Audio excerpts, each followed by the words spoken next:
Good morning, everyone, and welcome to the historic Netherland Inn and Boatyard. My name is John Mealy, and I am honored to serve as the president of the Cumberland Gap Trail Alliance. We're a nonprofit organization dedicated to uniting land managers, community groups, and trail enthusiasts to promote and enhance outdoor recreation throughout our region. And today we're here to do just that. In partnership with the Cumberland Gap National Historical Park, the Daniel Boone Wilderness Trail Association, Friends of Boone Trace, and a host of state and community organizations, we gather to kick off an epic journey, one rooted in history, adventure, and community. 250 years ago, Daniel Boone blazed a trail that will help shape the American frontier. Today we honor that journey with the Boone Trace 250th commemorative relay hike. In just a little while, our hikers will set off from this very spot near Long Island to the Holston River, a site sacred to the Cherokee and the starting point of Boone's journey west. Carrying a commemorative axe, each group of hikers will pass it relay style over the course of 45 days, covering roughly 250 miles. Their path will take them through some of the most scenic and historically rich landscape in Appalachia, ultimately arriving at Fort Boonesboro near Richmond, Kentucky. Along the way, the journey will serve as a living tribute, not just to Boone's expedition, but to America's 250th anniversary. This relay is a thread of the larger fabric of the America 250 celebration, a reminder that our nation's story was carved by those who walked, rode, and persevered through wild terrain in search of a better life. We invite all of you to join us at stops along the way.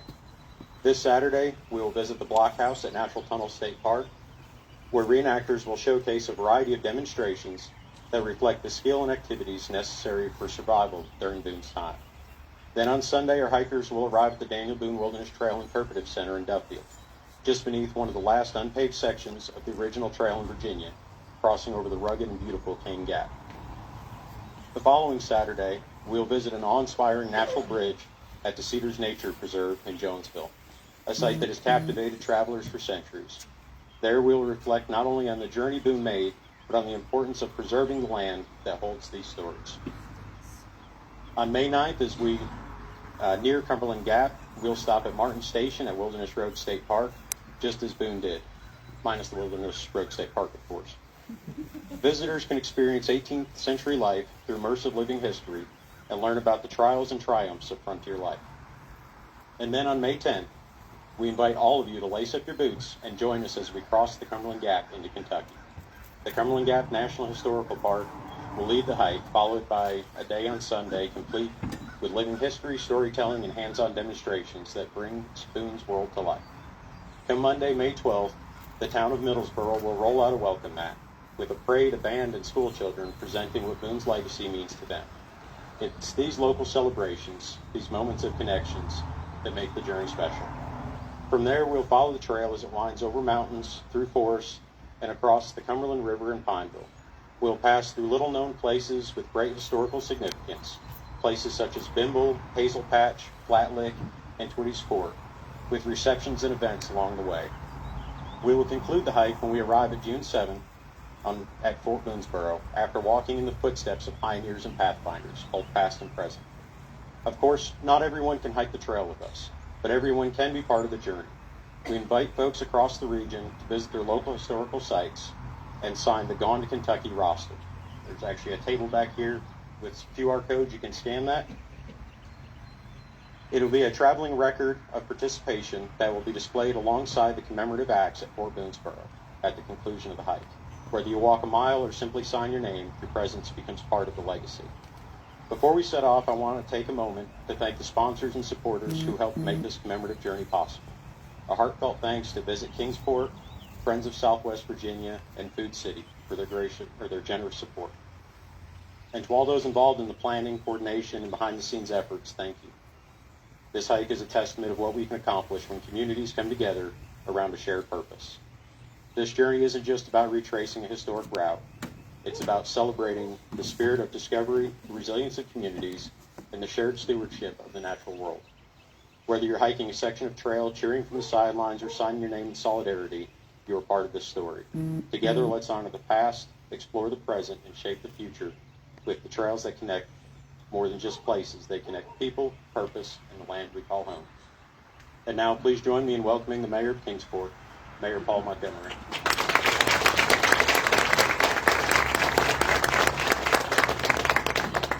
Thank you, John. It's a great day. What a great sunshiny day here in Kingsport. And it's significant, the fact that in 1775, the trail westward began here. Amazing.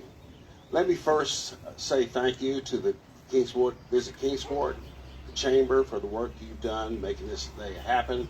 I want to introduce the Vice Mayor there, Darrell Duncan, is part with me today. So thank you again for all the work that's gone into this, making this happen, and look forward to seeing as the trail progresses to Kentucky. I want to read a proclamation from the City of Kingsport. Whereas Colonel Richard Henderson hired Daniel Boone to blaze a trail to Kentucky, and whereas Daniel Boone departed from Long Island on the Holston in the spring of 1775 with 30 other axemen to rendezvous at the Anderson Blockhouse on present-day East Carter's Valley Road, the western edge of the English settlement at that time, to begin blazing a route to Kentucky River near Lexington, Kentucky. And whereas over the next 30 years, Boone's Trail became the most significant overland route into the wilderness and was followed by approximately 300,000 migrants, expanding the border of the country to the Mississippi River. And whereas on 2025 marks the 250th year of that event, and the historical reenactment of that event is planned with the relay of facsimile of this axe from Netherland Inn in Kingsport to Fort Boonesborough in Kentucky, beginning April 23rd, which is the day, to June the 7th, 2025. And whereas a kickoff ceremony is planned on this day, April 23rd, at the Netherland Inn in celebration of the first blaze.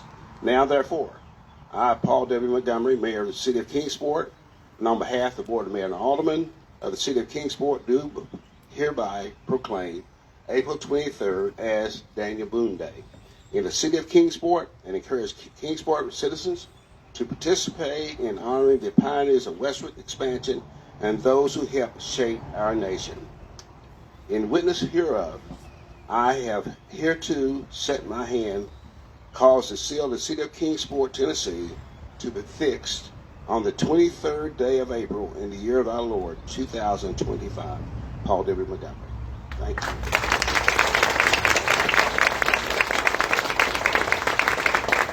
At this time, I want to bring Cody Woods, field representative for Congressman Harshbarger.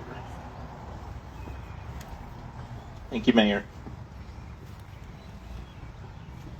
Well, let's hear it for Visit Kingsport and your Kingsport Chamber for putting this together, guys. What a fantastic day. This couldn't have went any better. But good afternoon.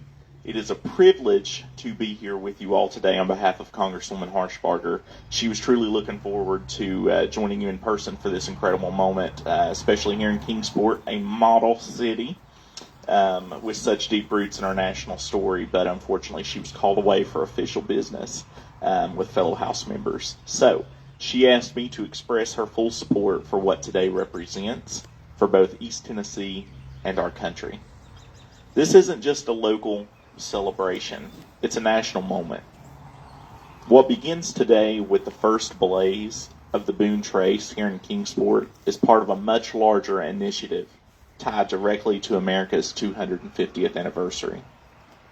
The Boone Trace Trail honors the legacy of Daniel Boone's original passage into Kentucky, a path that carved the way for westward expansion, frontier settlement, and the birth. And the birth of the new communities that would eventually become the backbone of our nation. It's a story of courage, exploration, and relentless grit that began right here in our backyard. The significance of this project being recognized at the highest levels of government. President Trump, through the semi-quincentennial Commission and in partnership with the White House Historical Association, has voiced strong support for commemorative efforts like this one. Thank you, sir. Hello? Hello? Ha! Fantastic. Which reconnect Americans with landmarks and legacies that shaped our republic. Earlier this year, the White House formally highlighted the Boone Trace Trail as one of the initiatives leading into our nation's 250th celebration. Proof that what's happening here today in Kingsport echoes far beyond our region. Congresswoman Harshbarger proudly co-sponsored H.R. 2377, the National Garden for America's 250th Anniversary Act, which would create a permanent national space dedicated to telling America's story. One that includes trails like this, towns like Kingsport, and people like Daniel Boone, sitting with us today, who pushed the boundaries of possibility and paved the way for generations to come. This project is not just about historical memory, it's about national unity. As Americans prepare to mark 250 years of independence in 2026, we must take stock of how far we've come and remember the rugged paths that got us here. Boone's Trace is more than a route through the mountains. It's a symbol of the American will to move forward, even when the terrain is rough and the destination uncertain. And we're not judging him for going to Kentucky, by the way. So let today mark more than just the start of a trail. It's the lighting of a national spark. And I'm proud to say it starts right here in Kingsport, in Tennessee's 1st Congressional District. So on behalf of Congresswoman Harshbarger, thank you for your leadership, your passion, and your commitment to preserving and advancing the legacy of the American spirit. Thank you. It is now my honor to introduce Mr. Jim Welch, who will talk about the history of Boone Trace.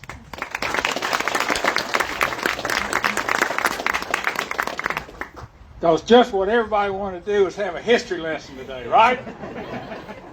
Good morning. I'm Jim Welch, and I was blessed to be able to teach this community's children history for 30 years.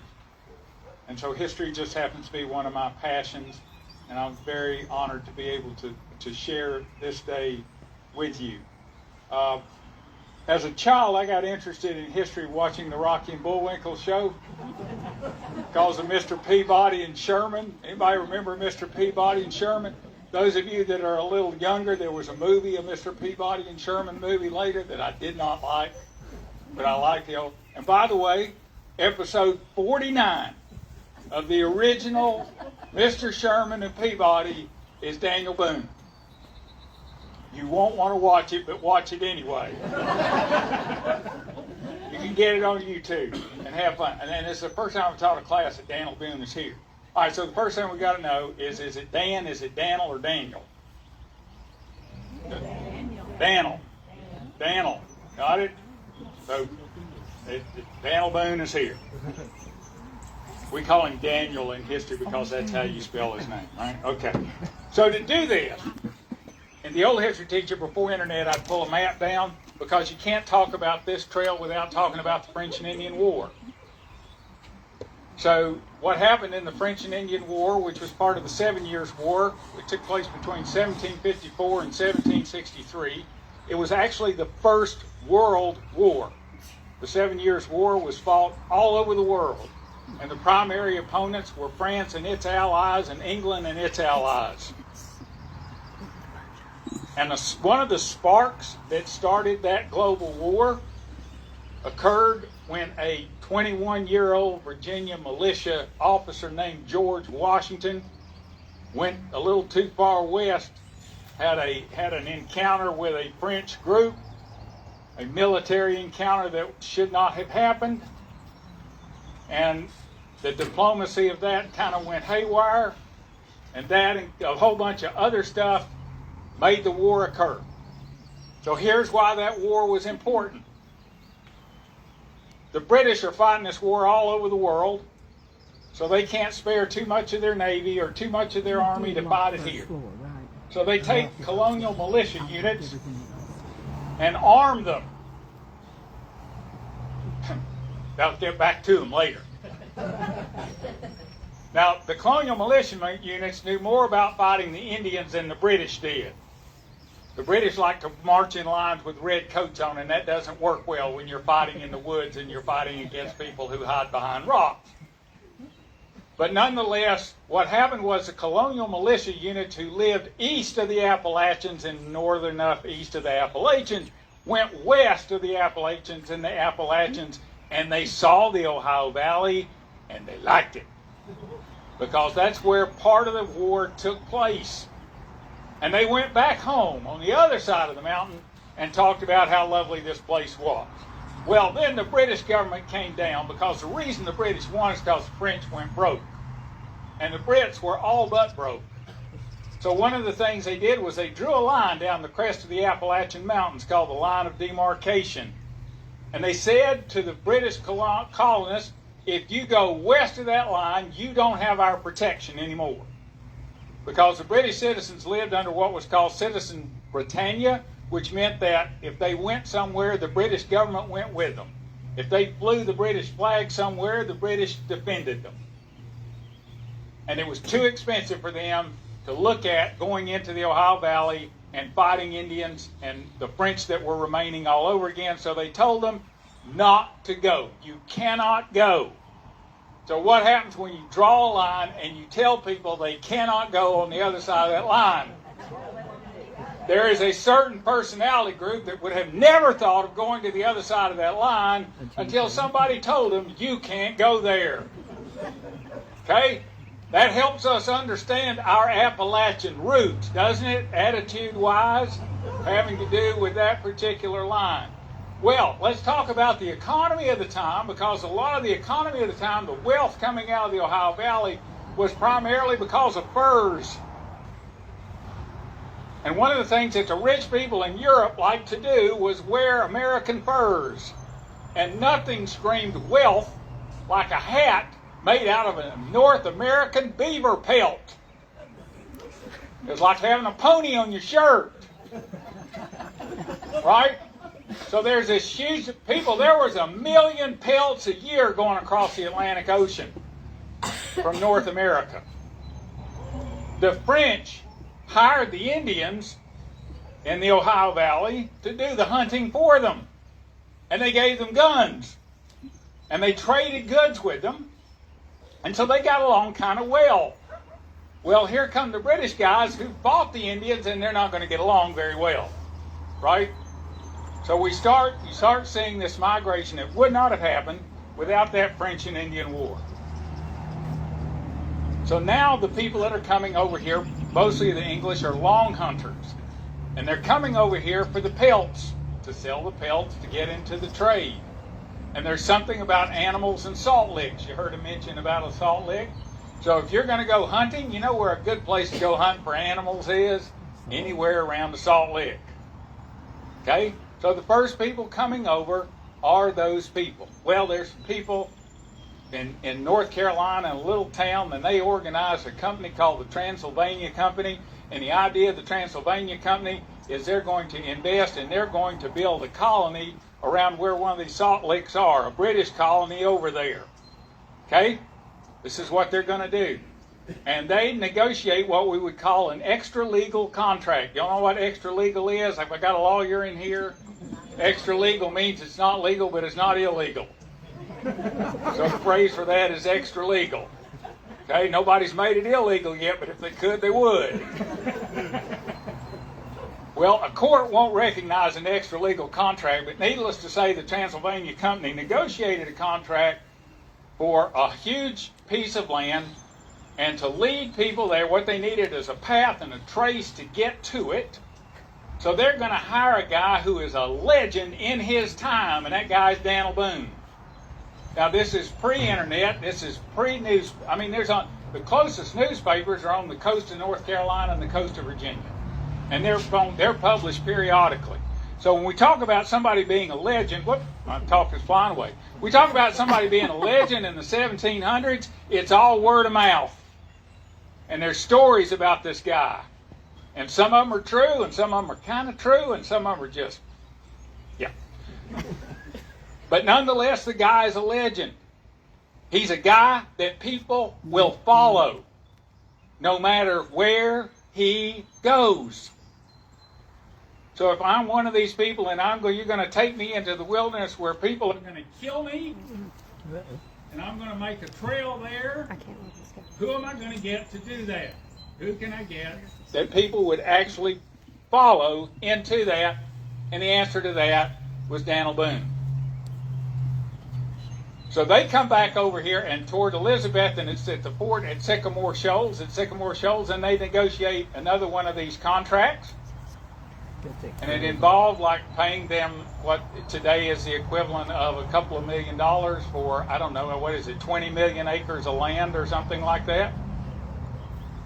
And again, it's one of these things that the indigenous chiefs, a lot of them don't like it. The colonial governments don't like it. All this stuff is going on before we are the United States of America. Y'all understand this, right? We're still British at that time. And this land on the other side of the Appalachian Mountains is not supposed to be ours. That's an important thing to know. But we're going to start it anyway, because that's who we are. So it's going to start like right here. Like look where you're sitting. Look around you. This is where these axemen are going to gather. And they're going to start that trail into Kentucky. Now, generally what they don't know is that there's another group behind them widening it up. But they're the ones that are going to leap into that territory first and foremost. And if you want to know why that's important, I'm glad you touched on it on a national history level. But I want you to look around you right now, right here, right now, because the odds are overwhelming that unless you are indigenous to this land, you would not be here right now. Keith, it's all yours, buddy.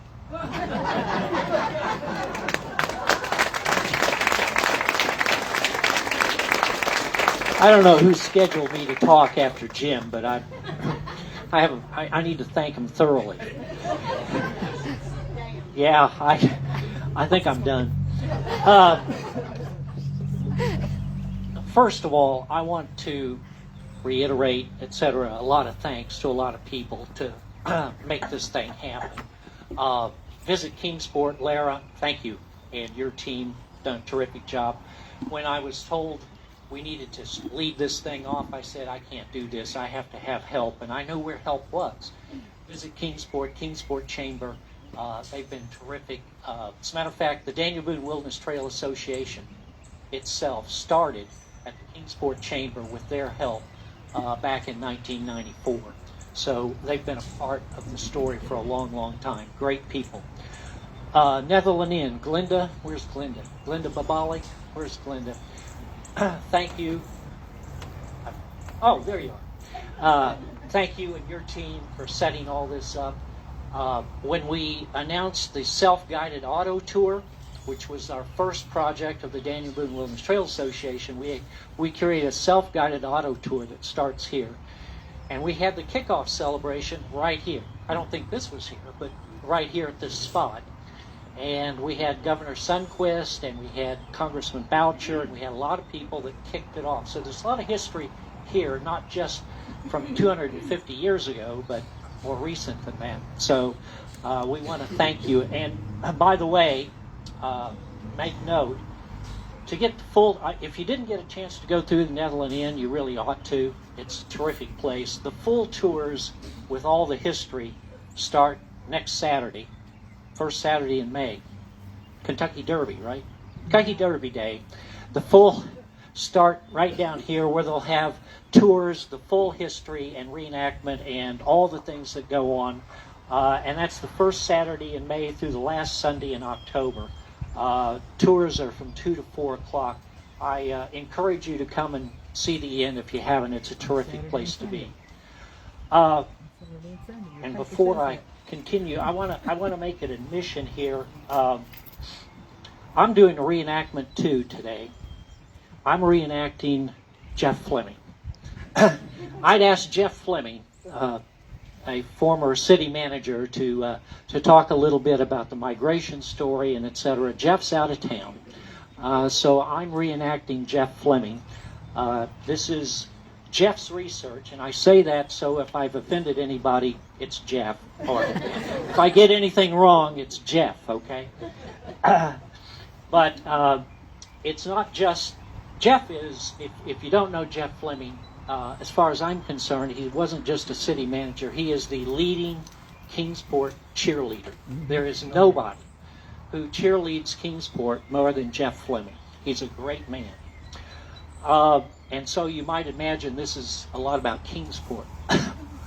As has already been mentioned, this is a national historic spot of importance. And not only for what's occurred since then, but this was the spot that was the crossroads. You made a decision when you got here. You made a decision whether you're going to head overland, north, and you start east and then back west, and walk into Kentucky, or you grab the boat, one of those flat boats down there, and you float the river down to Middle Tennessee.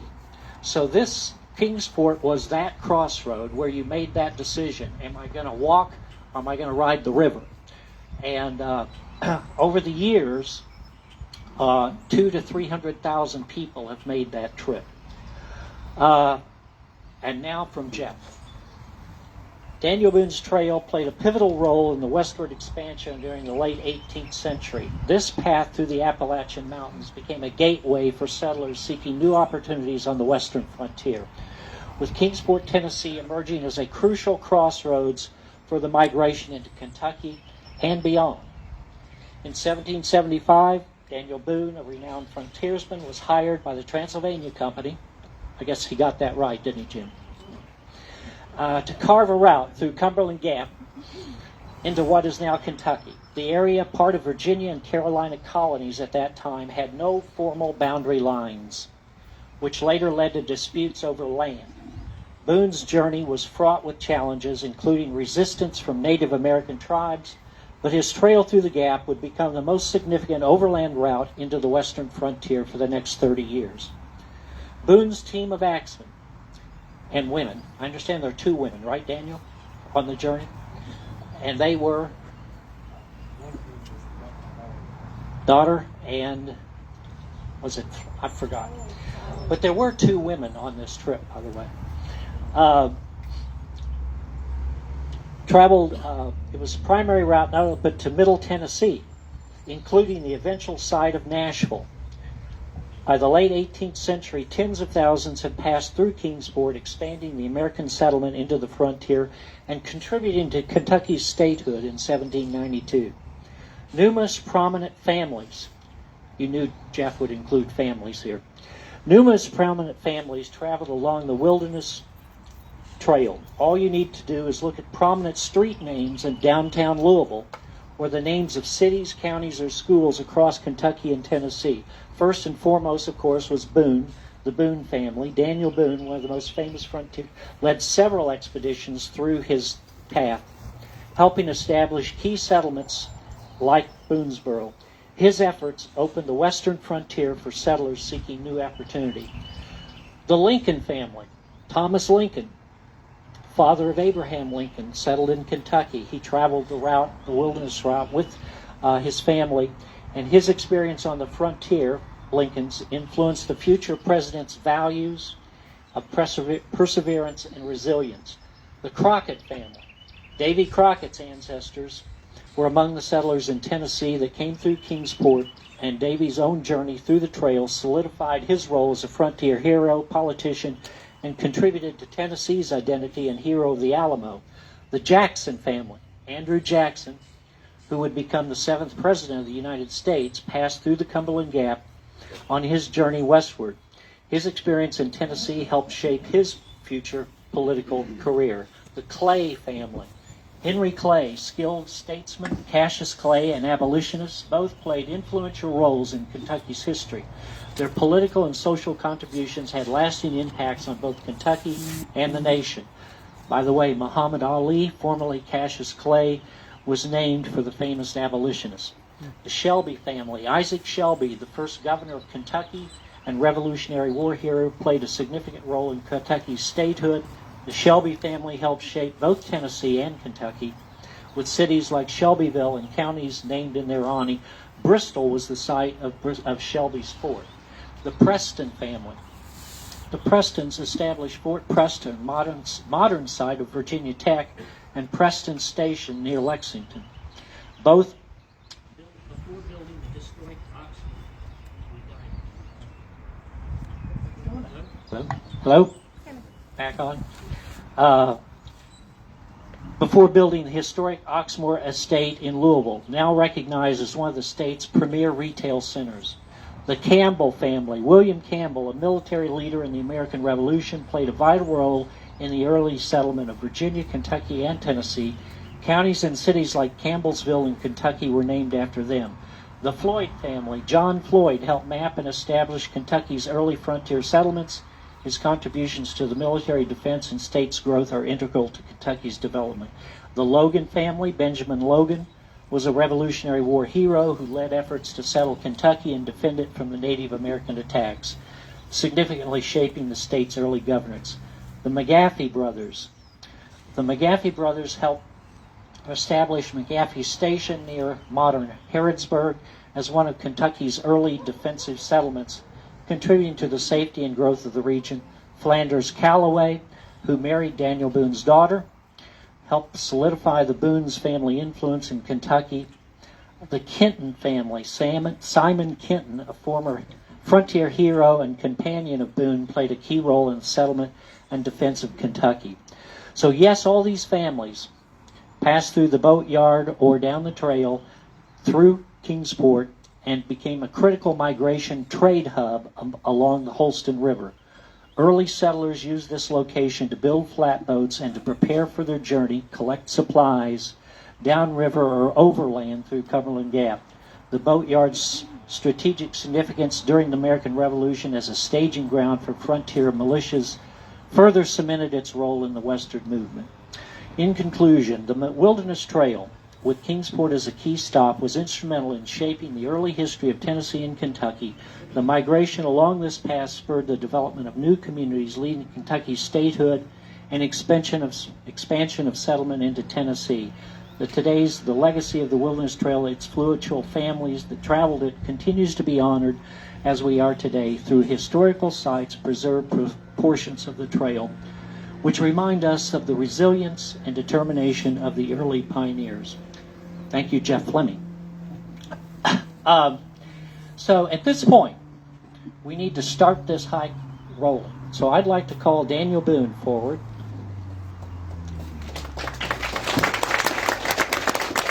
And Daniel is going to hand off the axe to our first registrant. Reese Wilkins was the first person who signed up to, come on up, Reese, to hike on this. Reese is working on her Eagle Scout, is that correct? Working on your Eagle Scout, and you're a junior? Junior at Dobbins Bennett High School. She was also my neighbor for several years. I've known Reese since she was born. She's grown since then. But Reese signed up first, and I wanted her to accept the axe. Boone's going to hand off the axe to her. And when that happens, then I'm going to ask all the hikers to come forward. All the hikers for this section, come forward. We're going to assemble right out here, and we're going to give the media a chance to take some pictures, etc., before we start the hike. We're going to hike down to Lara, who's going to be down this way, and we're going to pause and give a chance for some more pictures. Then we're going to cross the road and stop and get some more pictures, and then we may get done by dark. I don't know. In any event, let me hand this mic to Mr. Boone, and you have a pledge or a charge to make to Reese. In 1775, Daniel Boone and his axemen traced a path for thousands to follow in search of a better life on a journey that shaped American history. As I pass this axe to you, I pass on the challenge to safeguard and share this history with future generations.